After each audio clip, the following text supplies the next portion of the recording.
módulo 106, hidrostática 1, página 74. Em que módulo você vai ensinar isso?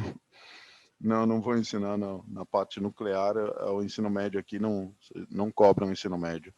Parte nuclear vai para quem vai para a área de exatas, mais especificamente física, tá? Que é só física que estuda nuclear e é lá para frente. Bem, vamos lá. Hidrostática 1, então, pessoal, esse módulo, ele tem um monte de coisa, tá? Então, se preparem para tirar 500 mil prints aí, porque eu vou passar por todos os pontos importantes. A gente vai ver toda a hidrostática nessa aula. Capaz que a gente nem consiga fazer exercício, daí a gente vai fazer só na outra, tentar fazer o módulo 106 e 107 de exercício na outra, tá bom? Então vamos lá, vamos começar a aula. Pressão exercida por uma coluna líquida. Uma coluna de um líquido homogêneo exerce uma determinada pressão sobre o que está abaixo dela. Essa pressão é simplesmente o peso da coluna do líquido sobre a área da base da coluna. Então, aqui eu tenho um líquido com uma certa altura A, ele tem um peso, está pressionando a área da base desse cilindro, e a pressão hidrostática nada mais é do que o peso dividido pela área. Você viu que vai ter um curso novo no item Engenharia Física, sim? Sim, sim. Interessante, interessante. Eu, se fosse para o item, eu prestaria Engenharia Aeronáutica, não sei porquê, mas eu acho mais da hora, vamos dizer assim, mas enfim. Mas é um curso interessante também. Então, ó, peso do líquido dividido pela área. Esse é o peso da coluna de líquido, essa é a área da base. Peso da coluna de líquido é mg, né? E, opa, então, quem quiser tirar um print, tira o print agora. E continuando.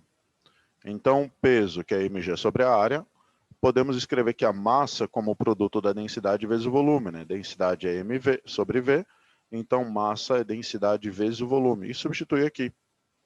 E o volume dessa coluna é dado pela área vezes a altura.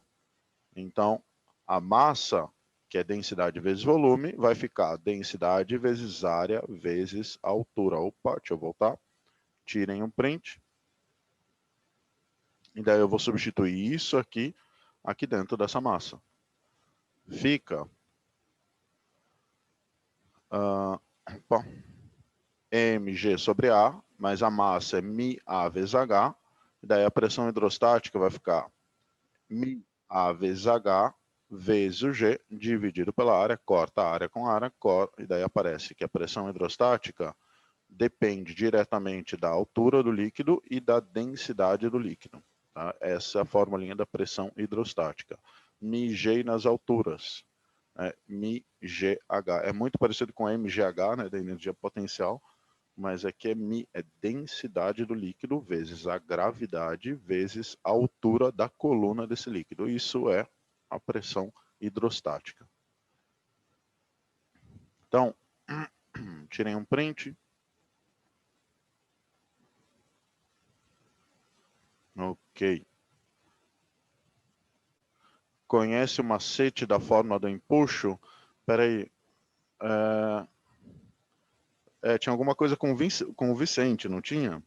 Tinha alguma sacanagem com o Vicente, eu não lembro direito. Mas tinha alguma coisa com o Vicente.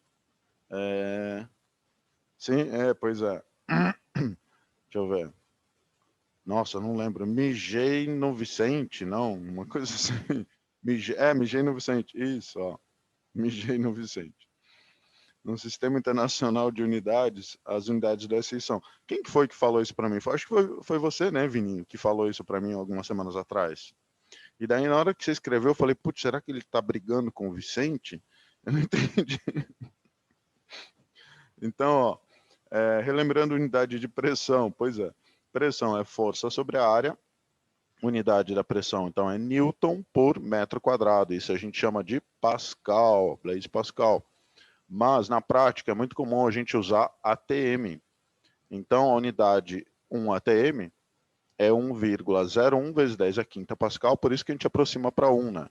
1 ATM, a gente fala, é praticamente 1 10 a quinta Pascal. Opa, deixa eu voltar. Print. Continuando. Outras unidades, pressão em centímetro de mercúrio. Vamos calcular a altura da coluna de mercúrio exerce na pressão de atmosfera, ou 10 a quinta Pascal. Então, imagine que eu tenho uma altura de mercúrio aqui.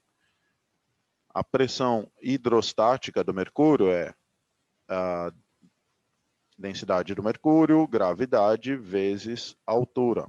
A densidade do mercúrio é 13,5 10 a terceira. Se você coloca a pressão hidrostática como a pressão atmosférica, 1 vezes 10 a quinta Pascal, é igual a 13,5 10 a terceira, vezes a gravidade, vezes a altura de mercúrio. Isso daqui dá 13,5 10 a quarta. Na hora que eu divido 1 vezes 10 a quinta por 13,5 10 a quarta, dá aproximadamente 0,76 metros, ou praticamente 76 centímetros. Então, a coluna de mercúrio de 76 centímetros exerce a pressão de 1 atm. Então, 1 atm é praticamente 760 milímetros de mercúrio, que é praticamente 10 a quinta Pascal. Tá? Então, aqui está a relação das 3 unidades principais que o vestibular gosta de trabalhar com vocês. E esses 76 centímetros, ou 760 milímetros, né, tem a ver com a pressão hidrostática do mercúrio para quando a pressão é 1 atm. Só precisa saber essa conversão ou é bom saber bar e PSI? Não, só essa aqui. Se cair exercício de bar e PSI, normalmente o vestibular ele coloca para vocês, tá? A conversão. Tá bom? Ok. Então, print.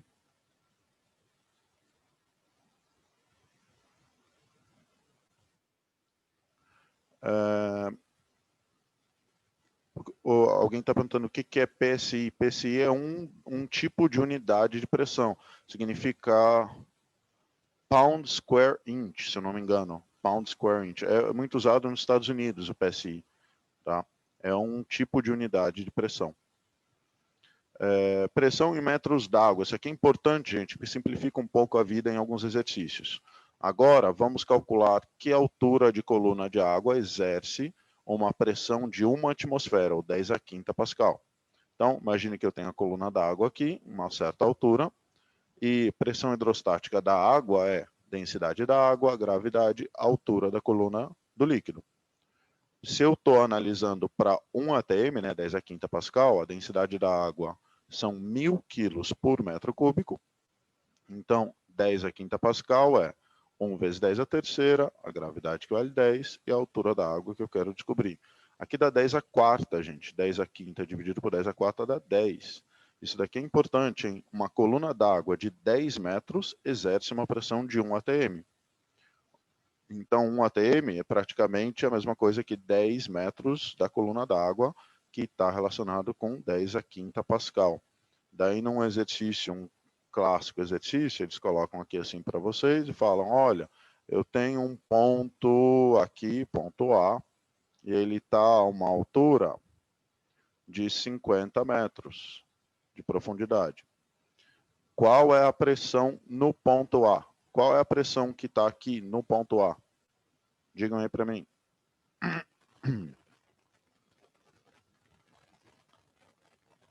Perfeito, Vininho.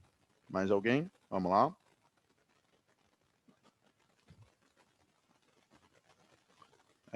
Pois é, bravo, bravo. Isso aí. Ó, gente, pegadinha. Depende, né? Se isso aqui tiver no nível do mar, perfeito, Felipe. Isso aí. Aqui, só por estar na atmosfera, já tem 1 atm. E daí, isso daqui, essa altura de 50 metros, adiciona 5 atm.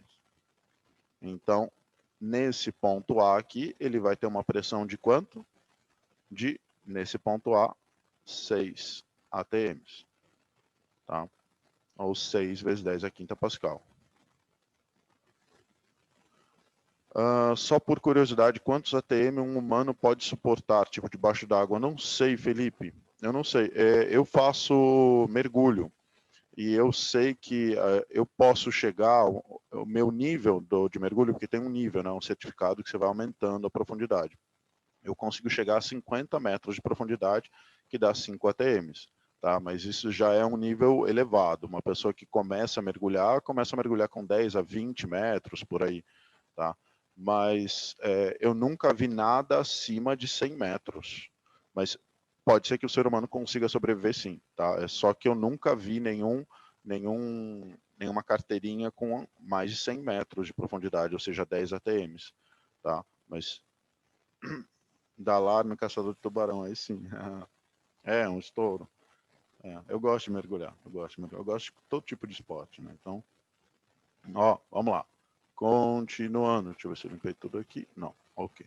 Tá bom? Então, lembrem-se disso, do que eu acabei de comentar aqui do meu exemplo. Quando ele fala dá uma certa profundidade, a cada 10 metros você adiciona um ATM. Só que fiquem ligados, porque se essa água estiver na atmosfera, tem um ATM lá em cima, tá? Tem sempre um ATM lá em cima, a não ser que seja um elemento fechado, daí não vai ter esse um ATM. Mas estando aberto, tem esse um ATM, tá bom?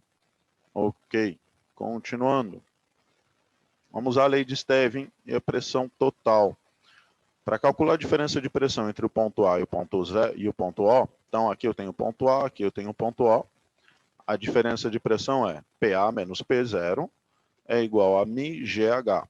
Esse μGH é porque tem uma pressão a mais devido à coluna de líquido, que é essa coluna H.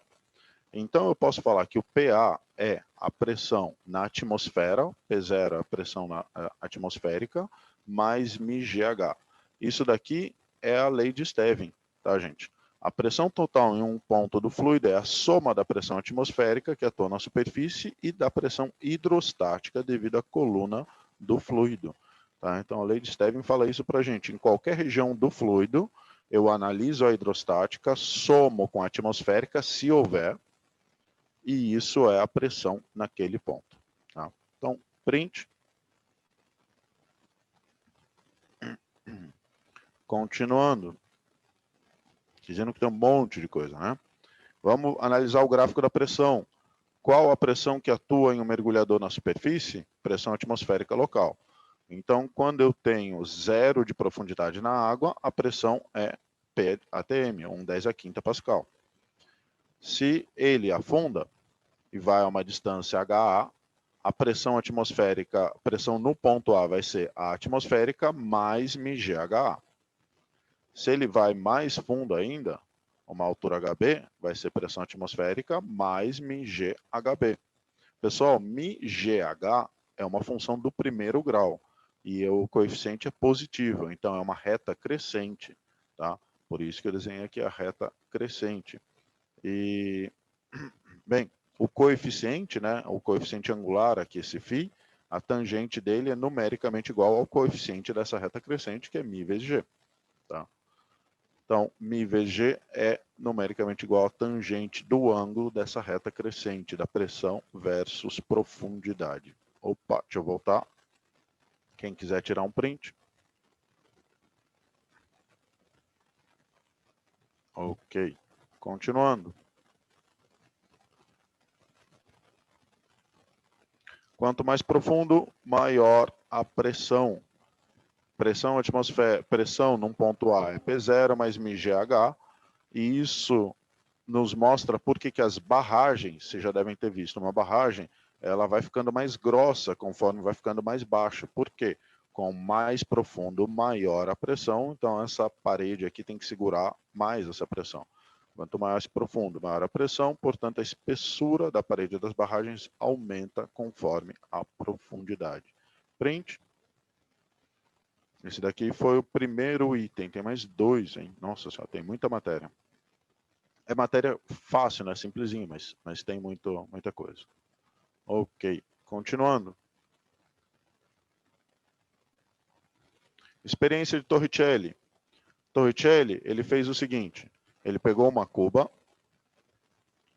preencheu com mercúrio, pegou um tubo de ensaio preenchido com mercúrio até o topo, hein?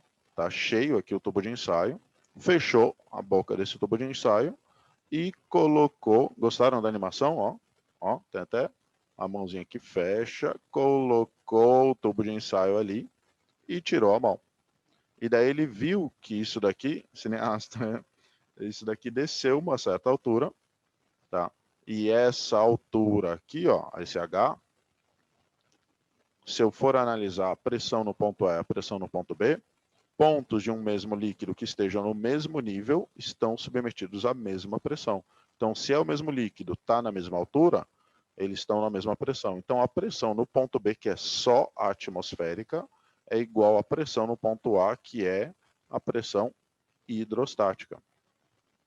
Então, pressão da coluna do líquido no ponto A, da coluna de mercúrio, e no ponto B, pressão atmosférica local. Se a experiência for feita no nível do mar, esse H vai dar 76 centímetros ou 760 milímetros, que a gente já tinha feito aquela conta, né? Opa, deixa eu voltar aqui. Então, tirei um print.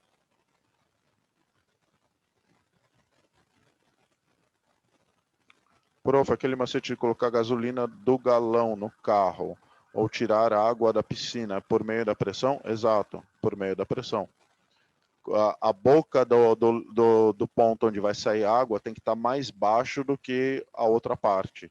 E daí com isso você consegue tirar a água por causa da pressão. Tá? Continuando, vamos lá. Cadê? O paradoxo do hidrostático. A pressão no fundo dos três recipientes é a mesma. Isso porque a pressão depende apenas da profundidade e não do volume. E não do volume do líquido, que muda dependendo do formato do recipiente. Então, gente, aqui, ó, independente do volume que eu tenha do líquido, a única coisa importante para definir a pressão no ponto lá de baixo é a altura. E se a altura é a mesma, a pressão no fundo vai ser exatamente a mesma, tá? Mesmo que tenham formatos completamente diferentes. Se eu tivesse um tubo com água assim, ó, né? Opa, deixa eu colocar em azul. Assim, super ultra fininho. Quanto que vale a pressão? Vamos supor que ele esteja com água até aqui, né? Claro. Quanto vale a pressão no fundo? A mesma que esses outros. Independe do volume, só depende da altura. Tá? Só depende da profundidade desse líquido. Então, print, mais um. Nossa Senhora. Ok. Continuando. Resuminho. Pressão hidrostática. μGH. μ é densidade, H é altura. Lei de Stevin. A pressão num ponto A é pressão atmosférica local mais μGH. A pressão total em ponto do fluido é a soma da atmosférica, que atua na superfície do fluido, e a pressão hidrostática, devido à coluna desse fluido. Tirei um print. É resumo, mas ainda não acabou a matéria, hein? Tem mais coisa, tem muita coisa aí. Aqui é só o que a gente acabou de ver, a base é essa. Continuando. É sacanagem esse módulo porque ele fala sobre empuxo. Isso significa que eu tenho que dar toda a hidrostática para vocês. Tem que chegar no final da hidrostática para a gente começar a fazer exercício, senão vai ter um exercício lá que a gente não vai conseguir fazer. Bem, macaco hidráulico, também conhecido como lei de Pascal. O macaco hidráulico usa essa base. Imagina que eu tenho um carro numa ponta e daí você faz uma força aqui. Esse é um fluido. O fluido, ele não vai se comprimir. Então, eu aplico uma força, isso aqui tem uma certa área. Aqui vai ser criada uma força empurrando o carro para cima, e aqui tem uma certa área. A pressão no ponto 1 é F1 sobre A1. A pressão no ponto 2 é F2 sobre A2. A lei de Pascal fala o seguinte: o acréscimo de pressão de um lado transmite-se integralmente ao lado 2. Isso significa que a pressão que eu faço aqui é a mesma aqui. Tá? Então, o líquido transmite essa pressão de forma igual. Então, P1 igual a P2. F1A1, F2A2. Os líquidos ideais transmitem integralmente as variações de pressão que recebem. Tá? O que isso é útil para a gente? Pessoal, eu faço uma força de 10 newtons. E a área aqui é 1 metro quadrado. Se a área aqui for 100 metros quadrados, a força aqui, para isso, ó, 10 dividido por 1 dá 1. Dá 10. 100, alguma coisa dividido por 100 tem que dar 10 também. Então, essa força fica 1000 newtons. Ou seja, eu faço uma força de 10 de um lado e ela é multiplicada por 100 do outro, por causa da relação entre as áreas. Tá? Então, eu consigo levantar um carro com a minha própria mão, usando um macaco hidráulico. Tá? Simples assim. A sua força é multiplicada, desde que a outra área seja multiplicada também. Se essa área 2 for menor do que a área 1, daí esquece. Daí eu estou fazendo força e aqui vai ser transmitida uma força menor. Mas sendo maior a área 2, a força que eu fizer nessa região A1 vai ser multiplicada ali. Eu vou ter um fator de multiplicação que vai ser a relação entre as áreas. Professor, líquidos reais são compressíveis? Sim, mas é muito, muito, muito, muito, muito pouco. Tão pouco que na vida real a gente pode fingir que eles são praticamente ideais. Tá? Então, eles são muito pouco compressível um líquido. Tá? Então, a gente pode... aqui a aproximação é ótima. Tá? É diferente de gases. Sabe os gases ideais que você não encontra na natureza? O PVT Povotol, PV NRT, nada dá certo se a gente fizer a conta de verdade aqui na natureza. É tudo besteira. Tá? Dá um erro gigante, dá um erro muito grande. Agora, os líquidos não. O erro é muito pequeno, então dá para passa. Professor, como funciona aqueles equipamentos de scuba, de mergulho? Eles mudam a pressão que sai na tua boca, porque senão, se estivesse com a mesma pressão do local que você está, você ia implodir, mais ou menos assim. Minha física acabou agora. Para, não, tô brincando. O PV igual NRT funciona. Tá? Isso, não, nem viram a animação, ó. Volta, pera. Ó, animação. Ok. Eu fiz uma força, o carro subiu. Fácil. Tá? Ok, e aqui, ó, outra animaçãozinha, um vídeo. Vejam que o fato dessa área ser pequena, deu até para sentir o cheiro da mecânica. Logo um o fato dessa área ser pequena significa que para ele levantar o carro, ele tem que descer uma altura bem maior do que o carro. Tipo, se a área aqui for metade dessa outra, ele vai descer uma altura o dobro da outra. Tá? Se a área aqui for 1/3 da área do carro, que é onde o carro está, ele vai ter que descer 3 vezes mais. Se ele descer 3 metros, o carro sobe 1, e assim por diante. Tá? Uma relação aí inversa. Tá bom? Com menor a área, mais ele tem que descer para compensar. Ter uma área pequena, vai ter que compensar esse efeito. Tá? Ok. Bem, aí foi a parte 2. Agora vamos para a parte 3. Princípio de Arquimedes. Faz o efeito de novo. Não, já foi. Para, fica me sacaneando, olha só. De onde surge a força de empuxo dos líquidos? Pessoal, imagine que eu coloco um objeto, eureka, eu coloco um objeto num líquido, no líquido, existem forças de pressão e de todos os lados, né? Então a pressão está do lado direito, do lado esquerdo, em cima e embaixo. Só que as forças de pressão laterais, elas se anulam. E sobra só a de cima e a de baixo. E a de cima, por estar a uma altura menor do que a de baixo, tem menor pressão lá em cima do que lá embaixo. Por isso que o empuxo está sempre para cima. O empuxo é a resultante dessas forças de pressão. Tá? Então, a resultante das forças de pressão verticais forma o empuxo. E daí aqui está o nosso... Opa, volta, deixa eu ver. Está aqui o nosso empuxo. Tirei um print.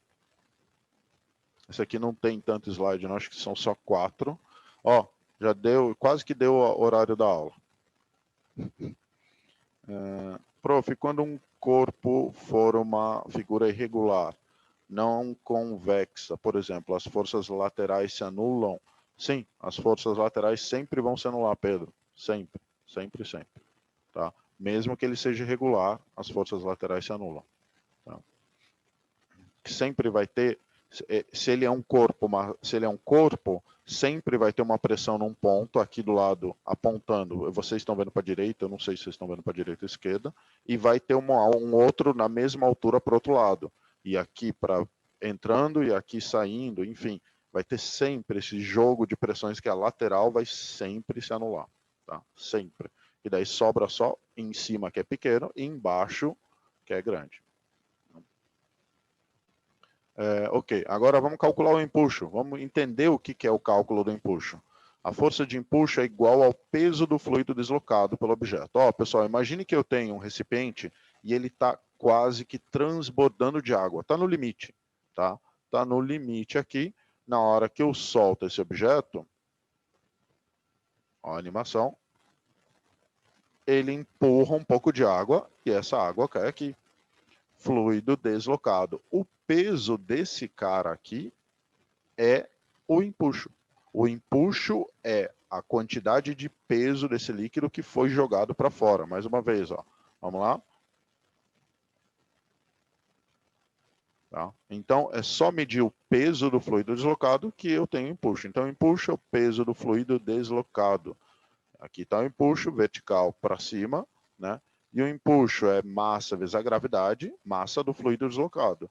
E a massa do fluido deslocado, aqui está a densidade do fluido, o volume do fluido deslocado, e a gente pode falar que a massa do fluido deslocado, desculpa, a densidade é massa sobre volume, e isso significa que massa é densidade vezes volume deslocado, tá? Não é o volume total do líquido, não. E daí eu vou trocar essa massa aqui por densidade vezes volume. Tá? Volume deslocado, que daí seria o volume imerso desse recipiente aqui. Então, tirem um print. Ok. E vamos colocar isso ali. Vai ficar, o empuxo é densidade do líquido, do fluido, volume do fluido deslocado, vezes a gravidade. Empuxo, volume do fluido deslocado, densidade. Isso é o empuxo. Então, o empuxo nada mais é do que o peso M vezes G, só que esse M é do líquido que foi deslocado para que esse objeto entrasse aqui. Tá? Então, mg ou μv vezes G. MG não Vicente, né? Isso. Tirem um print. Ok. E, pessoal, como o empuxo depende da densidade do líquido, no Mar Morto, que tem grande concentração de sal, a gente sabe que o empuxo é grande. A pessoa consegue boiar de uma maneira 1000 vezes mais fácil. Tá? No mar, só no nosso mar mesmo, é mais fácil boiar do que num lago, tá? Com água doce. Porque a água salgada tem mais partícula, é mais densa, então o empuxo é um pouquinho maior. É pouca coisa, mas ela está com um livro no meio do mar. Enfim. Porque ela sabe que não ia afundar, porque é o Mar Morto. Tá? Aqui está um vídeo, ó.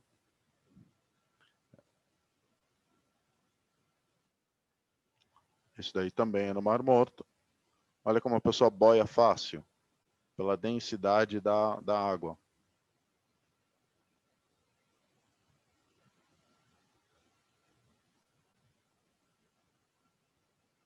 Ok.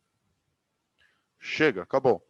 Me diz uma coisa, até que horas vai essa aula? Só para eu saber se a gente finaliza e já começa outra, ou se dá para fazer um outro exercício. 15? Tá, ok. Tá, perfeito. Então vamos tentar fazer um exercício pelo menos. Ó, vamos lá. Primeiro exercício. Um recipiente cilíndrico de raio R e eixo vertical contém álcool até uma altura H. Ele possui a meia altura, então na metade da altura dele, meia altura da coluna de álcool, um tubo de eixo horizontal cujo diâmetro é D, é pequeno comparado à altura da coluna do álcool, como mostra a figura a seguir. O tubo é vedado por um êmbolo que impede a saída do álcool, mas que pode deslizar sem atrito através do tubo. Sendo ρ a massa específica do álcool, a magnitude da força F necessária para manter o êmbolo em sua posição é. Então, ele quer saber quanto vale essa força para segurar esse êmbolo aqui. Bem, ele falou que está a meia altura, né, esse eixo aqui. A pressão hidrostática no nível do tubo é dada por pressão mgh sobre 2. Por que h sobre 2? Porque isso aqui está exatamente na metade da altura do tubo. Tá, aqui eu estou colocando ρ, ρgh, mgh, você pode usar a letra que você quiser. Tá? Eu normalmente uso ρ. A força que o líquido aplica sobre o êmbolo tem intensidade F dada por força, pressão vezes a área. E a pressão é ρgh sobre 2. A área, gente, é a área desse cilindro aqui. Então, π vezes d ao quadrado dividido por 4. Tá? Tudo bem? A área, πd ao quadrado dividido por 4. Dúvida, dúvida?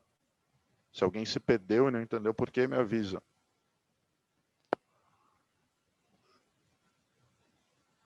Não? Ok. Ninguém tem dúvida? Ok. Se perdeu? Tá. Ó, ele quer a área. E daí você vai falar, putz, mas a área de um disco circular é πr ao quadrado, não é? Isso deveria ser a área de um disco, né? Porque seria essa área aqui. Mas ele colocou, eu coloquei aqui πd ao quadrado sobre 4. Por quê? O r não é d dividido por 2, é metade do diâmetro. E como esse r estaria ao quadrado, fica πd ao quadrado dividido por 2 ao quadrado, que é 4. Tá bom? Então isso aqui é o πr ao quadrado e o r é d sobre 2. Tudo bem? Tá, ok.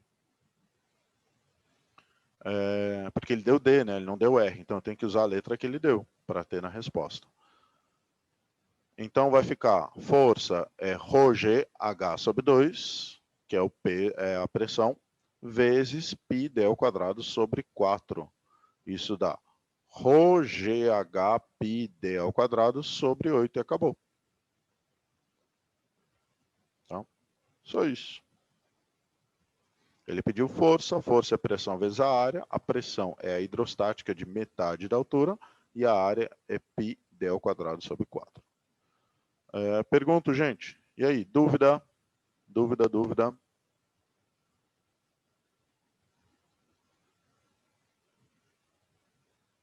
Não? Tranquilo? Ok. Então vamos para o exercício número 2. Um tubo de seção constante de área A foi conectado a outro tubo de seção constante de área 4 vezes maior, formando um U. Inicialmente, mercúrio, cuja densidade é 13,6 gramas por centímetro cúbico, foi introduzido até que as superfícies dos dois ramos ficassem a 32 centímetros abaixo das extremidades superiores. Em seguida, o tubo mais fino foi completado até a boca com água, cuja densidade é 1 grama por centímetro cúbico. Nessas condições, a elevação do nível de mercúrio no tubo mais largo foi de... Então ele quer saber quanto que subiu de altura esse mercúrio do lado direito para a água que chegou aqui no ponto A. Na hora que eu coloco a água, ela vai pressionar esse mercúrio um pouquinho vai afundar e a outra parte vai subir. Tá? Então, ó, aqui era o 32 centímetros, agora eu tenho água aqui em cima, e se esse carinha aqui, ó, se essa parte desceu x, a parte do lado direito subiu x sobre 4, que foi aquilo que eu tinha comentado com vocês, né? Ó. A área do lado direito é 4 vezes maior. Então, se esse cara desce x, esse outro lado sobe x sobre 4. Tudo bem? Por causa da relação das áreas. Tudo bem? Dúvida, dúvida? Entenderam o porquê desse x sobre 4 aqui?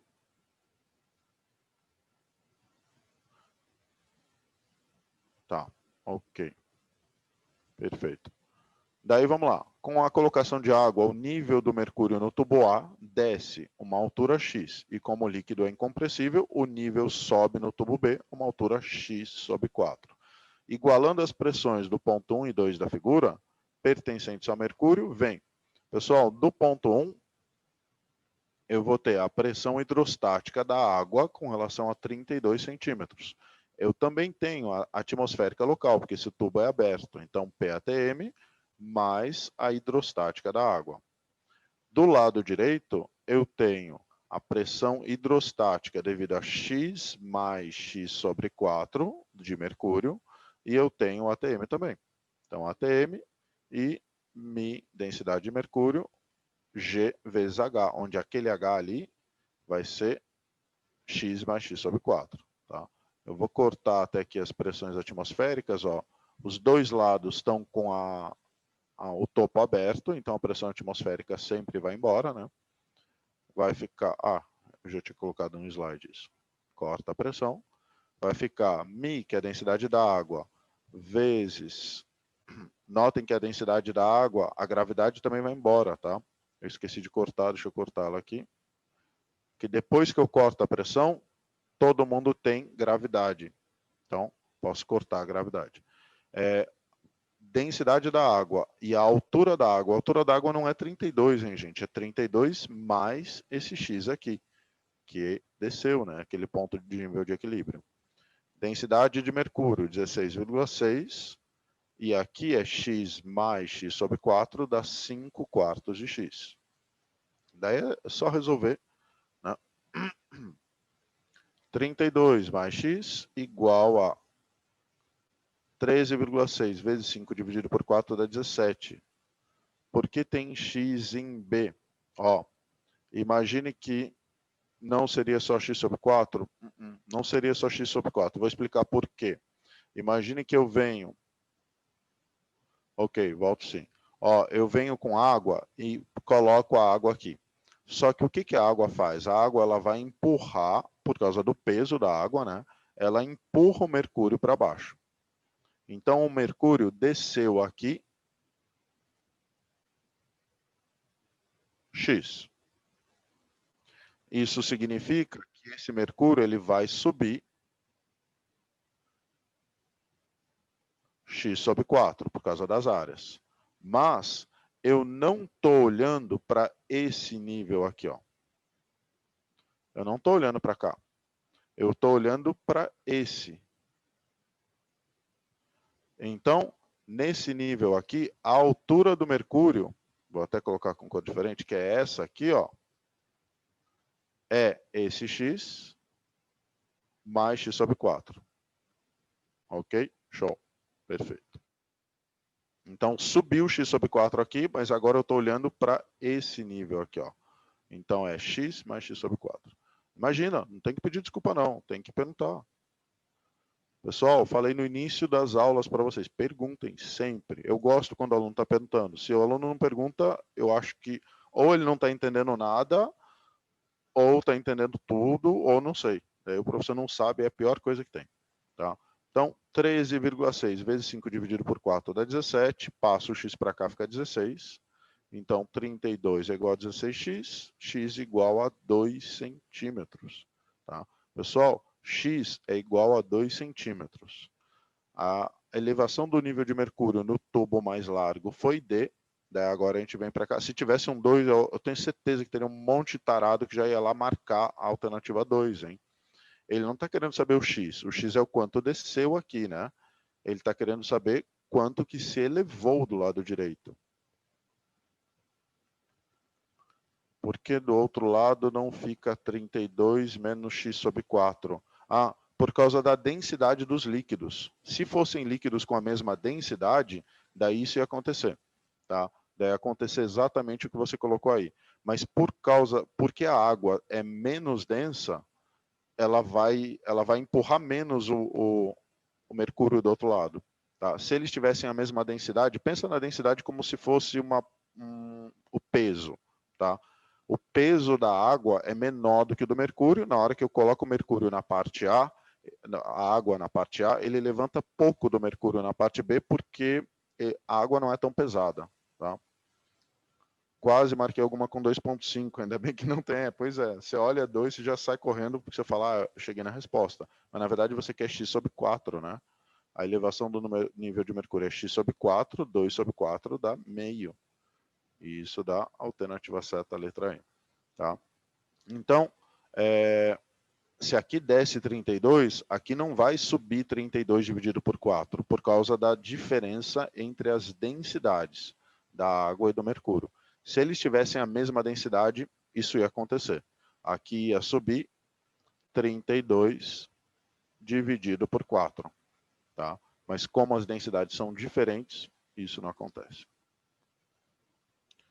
Então, gente, letra E do segundo exercício.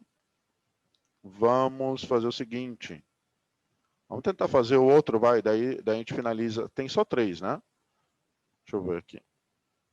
Se tiver só 3, a gente tenta fazer o outro e daí depois finalizar a aula. Não, tem 4. Não, deixa para lá. Então, vamos finalizar a aula aqui e em 1 minuto eu abro a outra, tá bom? Então vamos lá.